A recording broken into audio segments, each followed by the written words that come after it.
Ok, pessoal, então agora nessa segunda parte vamos falar sobre o ministério do Espírito Santo no Novo Testamento, mais especificamente, né, sobre a ação do Espírito Santo, ficando claro para nós que o Espírito Santo é uma pessoa, né? O Espírito Santo não é uma energia cósmica, não é uma energia de Deus, mas é uma pessoa. Por quê? Porque as características que nós vamos ver agora, com relação ao Espírito Santo, são características pessoais. Então, veja, aí em João 16:13, nós vamos ver que o Espírito Santo, ele declara as verdades de Cristo. Então, ficando bem evidente a nós essa característica pessoal do Espírito Santo, por essa atuação dele. É ele quem declara as verdades a respeito de Cristo. Então, ele também nos concede poder para a proclamação do Evangelho, e foi exatamente isso que Jesus fala em Atos, ou falou, né, em Atos 1:8, que foi relatado por Lucas, né, e recebereis poder ao descer sobre vós o Espírito Santo, e ser-me-eis testemunhas, ou seja, a proclamação do Evangelho, e ser-me-eis testemunhas, começando em Jerusalém, Judeia, que é então ao redor de Jerusalém, Samaria, não é, que já é uma região mais extensa, e até os confins da terra, e por causa dessa promessa, por causa do poder do Espírito que operou nos nossos pais apostólicos, depois nos pais da igreja, e o Evangelho foi sendo proclamado, foi sendo anunciado e chegou até nós. Então, tem ação do Espírito, tem o poder do Espírito Santo operando, por isso essa ação faz parte do ministério do Espírito Santo na era da igreja, para que Deus possa alcançar os perdidos. O Espírito Santo também, ele opera, não é? Ele derrama o amor de Deus nos nossos corações. Paulo fala isso em Romanos capítulo 5, que o Espírito Santo ele vai derramar o amor de Deus. Então é importante nós entendermos essa ação do Espírito Santo, para que nós possamos viver o amor, e esse amor não é um amor fraternal, não é outro tipo de amor, mas é o amor ágape, o amor de Deus é derramado no nosso coração, para que nós possamos cumprir os mandamentos de Deus, ou seja, para que nós possamos amar a Deus sobre todas as coisas, e amar o próximo como a nós mesmos. Então vejam que a obra salvífica de Deus, a obra redentora, tem a atuação das três pessoas da Trindade. O Pai, então, declarando a nossa salvação, a nossa redenção, o Filho realizando a sua obra, e o Espírito Santo aplicando tudo isso, através do poder, através do amor que ele derrama nos nossos corações. Também nós sabemos em Romanos 8:26, que um dos ministérios do Espírito Santo é interceder por nós. Por que ele intercede por nós? Porque nem sempre nós sabemos o que orar. Essa é uma realidade. Então, muitas vezes, nós não entendemos nem as nossas próprias necessidades, mas o Espírito Santo que habita em nós, então ele intercede por nós, e essa intercessão, a Bíblia diz que é com gemidos inexprimíveis, ou seja, nós não sabemos orar como convém. Então, o Espírito Santo está conosco. Então, a obra de Deus, ela é completa. Então, Deus não nos salvou e nos lançou ao léu para que nós pudéssemos, através dos nossos esforços próprios, caminhar uma vida cristã. Deus não fez isso. Não fez isso porque ele sabe que nós, pobres mortais, não temos capacidade alguma, nós não temos força para vencer a carne, nós não temos forças para viver uma vida cristã satisfatória. Por isso ele coloca o Espírito Santo em nós, para estar operando em nós, para estar declarando as verdades de Cristo, para nos encher de poder. Esse poder aí é o dinamis de Deus, é o poder de uma dinamite. Então, é um poder energizador, pelo qual nós podemos, então, de forma ousada e com intrepidez, pregar o Evangelho. Ele derramou amor e intercede por nós. E tem os dons ministeriais e os dons espirituais para a igreja.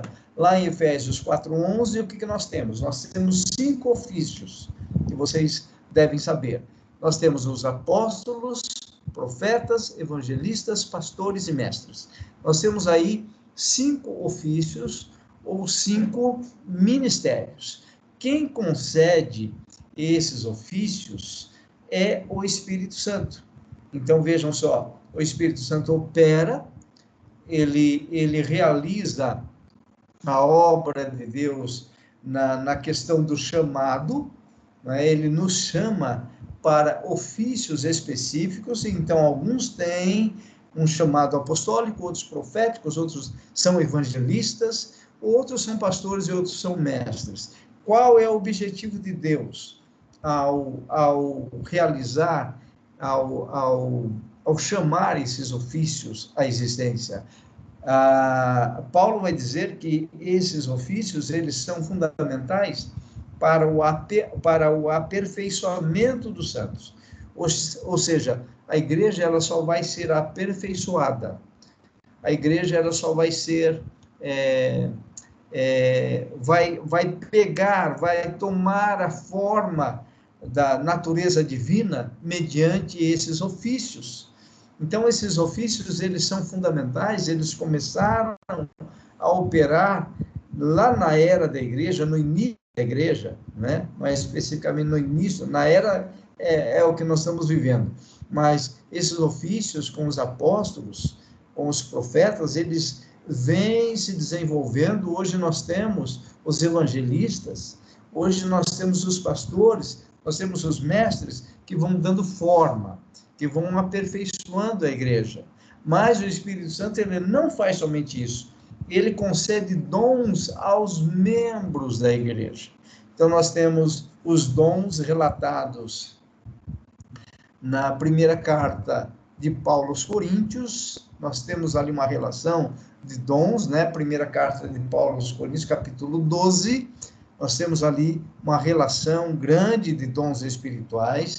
E nós temos também em Romanos, capítulo 12, uma relação também de dons espirituais. Então, esses dons espirituais, eles estão relacionados com com a edificação do corpo de Cristo, enquanto que os dons ministeriais ou os 5 ofícios, eles aperfeiçoam o corpo, aperfeiçoam os santos. Os dons espirituais, eles edificam a igreja, para que, como um único organismo, e Paulo compara o corpo de Cristo, a igreja, com o corpo humano, falando então da importância dos diversos órgãos. Então, todos nós temos o coração, nós temos os pulmões, nós temos os rins, nós temos o fígado, nós temos o pâncreas, nós temos toda a estrutura orgânica de um ser humano. Da mesma forma que cada órgão é importante, ele vai dizer que cada membro do corpo, com o dom espiritual, segundo a distribuição do Espírito Santo, é importante para que haja harmonia e para que haja a edificação da igreja, a edificação do corpo. Então, vejam só, por que nós estamos saudáveis agora? Por que o nosso corpo está edificado? Porque o coração está exercendo a sua função. Os pulmões também, os rins estão purificando o sangue. Então, quando nós vemos todos esses órgãos operando em harmonia, nós nós temos aquela que tem os dons espirituais operando. Então, nós temos os 5 ofícios, obra do ministério do Espírito Santo para presentear a igreja, para capacitar, para aperfeiçoar a igreja. E nós temos os dons espirituais, que são diversos, para a edificação do corpo. No item 6, o Espírito Santo ele vai produzir o fruto do Espírito no crente, conforme Gálatas 5, 22 e 23. Nós temos ali, então, são, na verdade, 9 gomos do fruto. Então, o correto é nós dizermos o fruto do Espírito e não frutos do Espírito. Uma forma de nós entendermos isso é pensar numa mexerica. Tá? Numa mexerica, ela tem, a mexerica toda, ela é o fruto, mas ela tem gomos. Então, essa é a ideia do fruto do Espírito. Então, o fruto é único, o fruto do Espírito é único, há uma unidade, mas ele tem 9 manifestações, sendo a primeira delas o amor. Então, Paulo vai dizer lá, na sua carta aos Gálatas, capítulo 5, 22, mas o fruto do Espírito é, 2 pontos. Aí ele começa a dizer amor, bondade, longanimidade, paz, toda aquela relação de 9 virtudes, 9 manifestações, 9 gomos que compõem o fruto do Espírito. Então, o fruto do Espírito significa que são virtudes que o Espírito Santo manifesta no crente. Então, o que significa dizer? Que essas 9 virtudes estão sendo constantemente manifestadas pelo Espírito Santo no crente. Então, não existe essa possibilidade do Espírito manifestar o amor e não manifestar, por exemplo, o domínio próprio. Por quê? Porque o fruto é o mesmo. Então, a partir do momento que o fruto do Espírito ação no crente, ele produz concomitantemente essas 5 virtudes, ou são 9, né? Essas 9 virtudes. Então, concomitantemente, o Espírito Santo está produzindo o amor, a bondade, a fé, a mansidão, o domínio próprio, a temperança. Tudo isso, o Espírito Santo está operando em nós. Qual é o plano de Deus com relação a isso? Para que nós possamos viver a vida cristã que Deus espera que vivamos. Então, vejam só, Deus, volta a dizer, ele não nos salvou e nos deixou ao léu para que nós pudéssemos viver uma vida cristã através dos nossos próprios esforços. Não. Deus, ele nos salvou, ele nos concede o seu Espírito, para que o Espírito realize tudo isso em nós. E também o Espírito Santo ele vai fortalecer o nosso homem interior, conforme Paulo relata aos Efésios, capítulo 3, 16. Fortalecer o homem interior, para que nós possamos o quê? Viver uma vida cristã saudável. Então, aqui nós temos pelo menos 7 operações do Espírito Santo nas nossas vidas. Muito bem, vamos ver agora noções preliminares sobre batismos, porque na aula seguinte, na 4ª aula, que nós vamos finalizar esse tema pneumatologia, essa disciplina, nós trataremos sobre o batismo do Espírito ou o batismo com o Espírito Santo.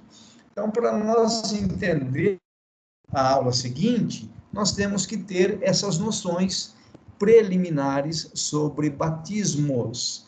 Então, vamos definir a palavra batismo para nós já começarmos a entender essa ação de Deus em nós. Então, a palavra batismo do latim é baptismus, do latim é baptismus, e do grego baptismos. Baptismos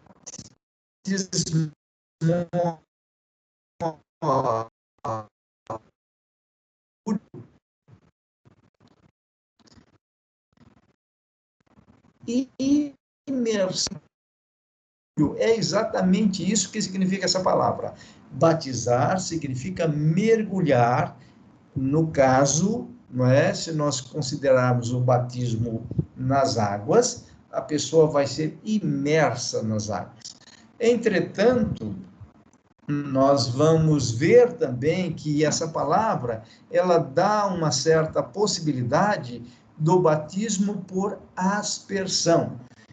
Então, com isso, nós estamos dizendo que o batismo por aspersão, ele não é 100% errado. O batismo pode ser por aspersão. Eu estou falando do batismo nas águas. Veja um exemplo. Vamos imaginar alguém que está em estado terminal de uma doença, tá? E ela está de cama, e você evangeliza essa pessoa, mas ela não pode levantar da sua cama, né? Inclusive o banho, ela está tomando banho ali no seu leito, por exemplo, tá? E você evangeliza, a pessoa crê em Jesus, e agora a pessoa aceita o batismo. Então, como que essa pessoa pode ser batizada? Ela pode ser batizada por aspersão. Ninguém vai batizar por imersão uma pessoa nessa condição. Então, estou dando esse exemplo para vocês entenderem que o batismo bíblico, a forma melhor de batizar é por imersão, porém, nada impede de que em condições especiais o batismo seja por imersão. Muito bem. Outra coisa que nós temos que saber, ou outras definições, para nós entendermos o batismo com o Espírito Santo, são definições como agente batizador, batizando e elemento do batismo. O que é um agente? O elemento do batismo. Então, vamos ver aqui, através desse exemplo, vamos entender muito bem o que João batizou Jesus no Rio Jordão, ou seja, João batizou Jesus na água, batismo nas águas, ok? Então, o que nós vamos ver? Quem é o agente batizador? O agente batizador é exatamente aquela pessoa que está realizando o batismo. Então, no meu caso, meu batismo nas águas, eu fui batizado em 1984, portanto, faz um bom bocado de vida cristã, não é? Pelo pastor Ari Cabral, não é? Então, o pastor Ari Cabral foi o agente batizador, tá? Eu, Celso, fui quem? O batizando. Então, batizando aqui, nesse caso, é Jesus. E qual é o elemento? Qual é o elemento batizador? O elemento, nesse caso, é a água. Então, é importante nós entendermos isso. Nós temos um agente, aquele que vai batizar, que pode ser um pastor, pode ser um presbítero, que está realizando o batismo, tá? No caso aqui do batismo de Jesus, o agente batizador foi João Batista. O batizando foi Jesus, e o elemento, então, do batismo foi um elemento físico, que foi a água. Então, nenhum de nós que aqui estamos duvidamos de que nós fomos batizados. Eu me lembro muito bem do meu batismo. Então, o batismo é um acontecimento que marca da mesma forma que um casamento, não é?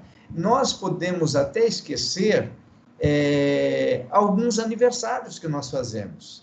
Lá na infância, nós fizemos aniversário de 1 ano, acho que raramente alguém se lembra do aniversário de 1 ano, de 2 anos, né? Mas quando há um acontecimento marcante, isso realmente nós lembramos. Então, eu me lembro muito bem do meu batismo nas águas, na primeira igreja batista de Campinas, eu me lembro, não tenho dúvida disso, tá? Então, todos nós temos certeza de que fomos batizados nas águas, tá? Então, nós temos o elemento.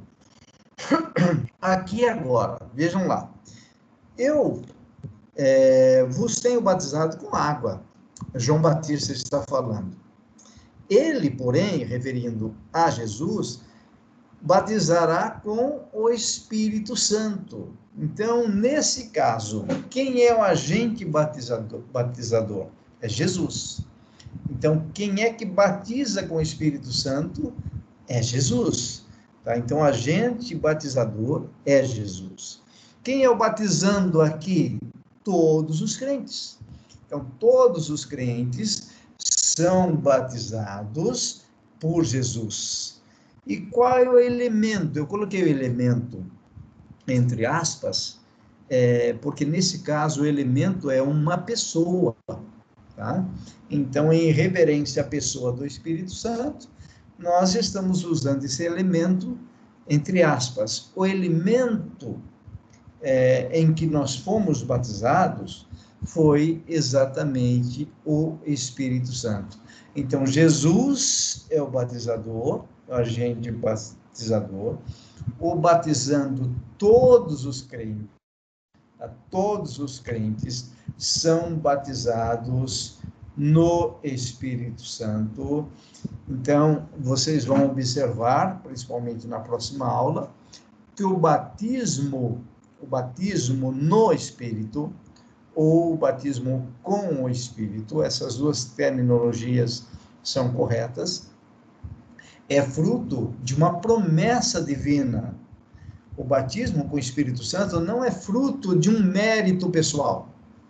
Nunca foi. Nós não encontramos na Bíblia base para dizer que o batismo com o Espírito Santo é resultado de uma vida de santidade, é o resultado de uma pessoa que ficou dias e dias em jejuns, buscando esse batismo.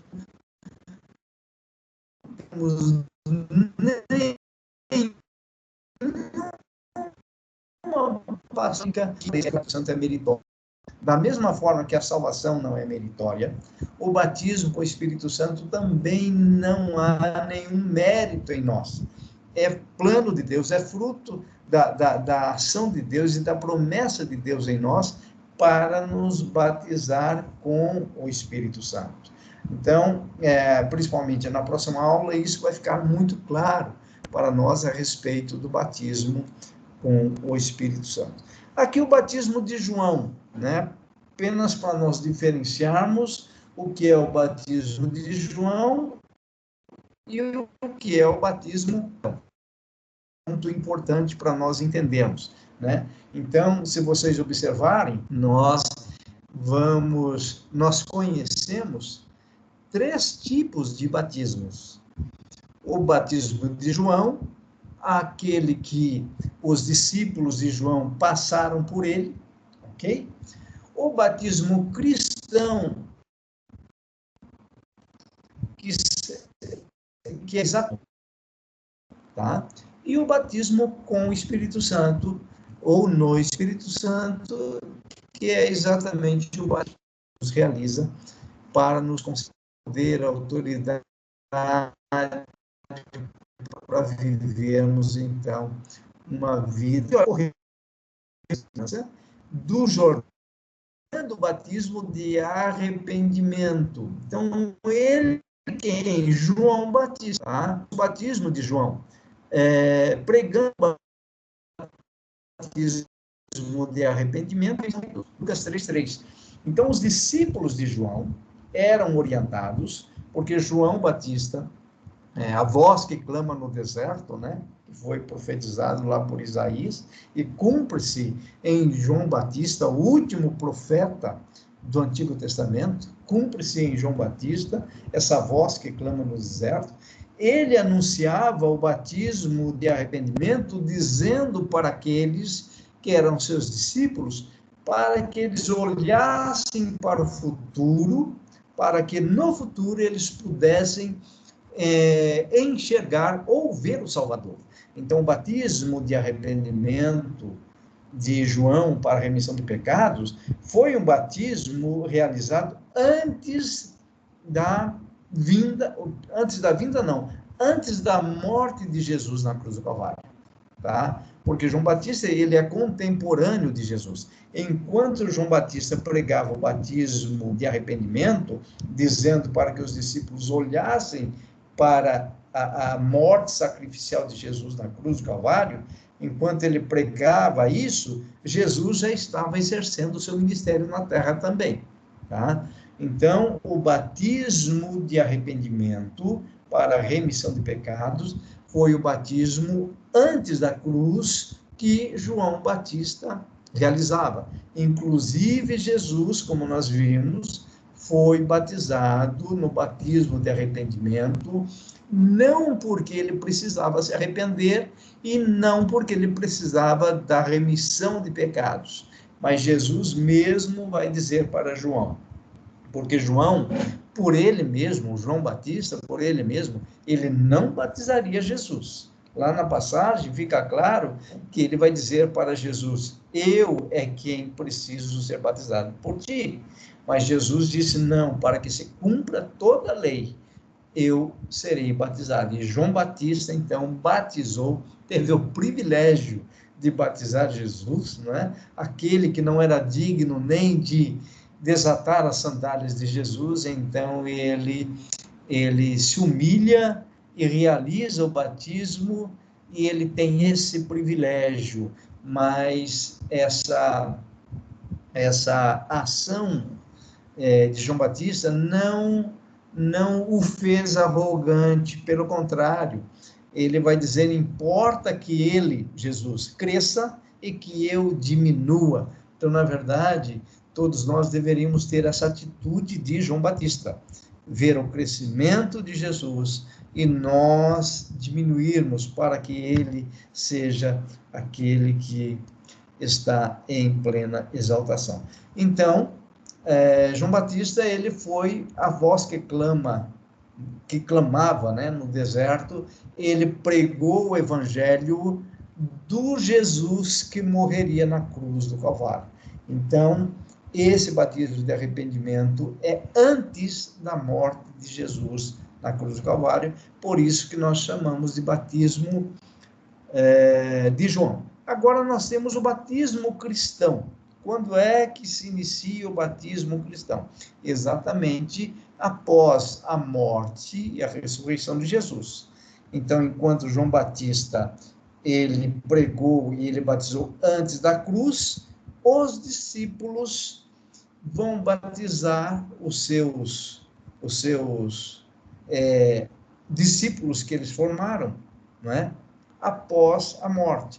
Então, enquanto os discípulos de João olhavam para o futuro, para a morte e para a cruz, os discípulos dos apóstolos, eles eram batizados já crendo na morte de Jesus que tinha sido realizada. Ok? Dá para entender isso? Então, vejam aí em Atos 2, 37 a 38, estaremos terminando esta aula aqui. Ouvindo eles estas coisas, compungiu-se-lhes o coração e perguntaram a Pedro e aos demais apóstolos, que faremos, irmãos? Respondeu-lhes Pedro, arrependei-vos, e cada um de vós seja batizado em nome de Jesus Cristo, para a remissão dos vossos pecados, e recebereis o dom do Espírito Santo. Vejam, João Batista pregava o arrependimento também e a confissão de pecados, para a remissão de pecados, não é? Agora, Pedro vai falar, arrependei-vos, então tem uma semelhança com o batismo de João Batista. Agora, aqui, o ato do ser batizado aqui é em nome de Jesus Cristo. No livro dos, nós vamos ver o batismo em o nome de Jesus. E existem igrejas que batizam apenas usando o nome de Jesus. Entretanto, a maioria das igrejas evangélicas batizam os seus membros em nome do Pai, do Filho e do Espírito Santo. Então, o batismo cristão que nós cremos, tá, é o batismo que envolve a Trindade. Em nome de Jesus não está errado. Por quê? Porque Jesus é Deus. Nele habita corporalmente toda a plenitude divina. Mas nós batizamos, repito, em nome do Pai, do Filho e do Espírito Santo, porque esse foi o ensinamento do próprio Senhor Jesus Cristo. Mas nós vamos ver no livro de Atos, na semana que vem, que o batismo cristão, ali em Atos, ele era realizado com essa ênfase, né? Que alguém fosse batizado em nome de Jesus Cristo, para a remissão dos vossos pecados, dizendo o seguinte: olha, vocês serão imersos em água, vocês estão se arrependendo dos seus pecados, vocês vão ser imersos em água para serem batizados em nome do Senhor Jesus, deixando claro para eles que esse nome do Senhor Jesus, que o Senhor Jesus representava aquele que foi morto na cruz do Calvário, que através do seu sacrifício, através da sua obra expiatória na cruz do Calvário, eles tinham então o perdão ou a remissão dos pecados. E recebereis o dom do Espírito Santo, que nós veremos então mais especificamente na semana, na próxima aula. Tá bom? Então, assim, nós ficamos por aqui nesta aula e aguardamos a todos vocês na nossa próxima aula, se Deus quiser.